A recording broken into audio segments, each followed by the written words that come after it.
How do I program for an ABA goal without using physical prompting? Well, I've got 3 tips for you. Hi, my name is Dr. Pilar Bonilla. I'm a BCBAD and I've never used physical prompting. The risks outweigh the benefits for me, and it's just not in alignment with my values as a practitioner, so I've had to get creative. Tip number 1 is to focus on the client's learning style and how they prefer to learn a skill.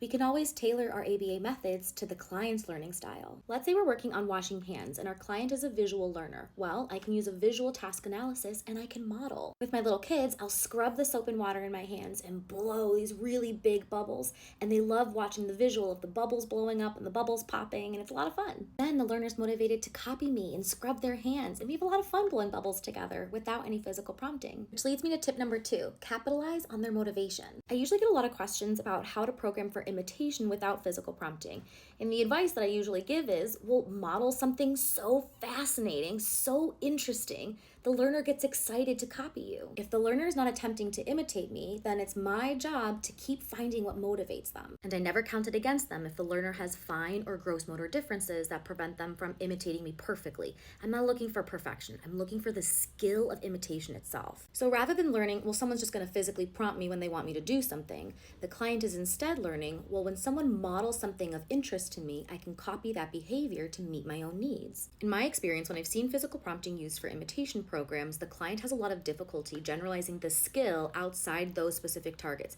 And the targets are often something that the client doesn't even care about, like stomp feet and clap hands. The reason they're having a lot of these difficulties is because the client is not learning the skill of imitation itself. They're learning how to respond to you in your programming, and there's a big difference there. My 3rd tip is collaborate. I have learned so much from OTs and SLPs and pediatricians and social workers, and the list goes on and on. If I'm ever unsure about how to program something without physical prompting, I collaborate and I get creative. Other disciplines view the same behavior through a different lens, and that perspective is really valuable. When I first learned about Gestalt language processing from my SLPs, it changed so much of how I program. I'll use listener responding as an example. For my GLP learners, I find it really helpful to pair an instruction with the actual experience. So there's a lot more stimulus-stimulus pairing here. So as they're sitting down, I'll say, let's sit down. As they're standing up, I'll say, let's stand up. So I'm pairing the experience here with the language rather than using physical prompting to get them to stand up or sit down. This also works really well if you make it really fun and exciting and add an emotional component to it.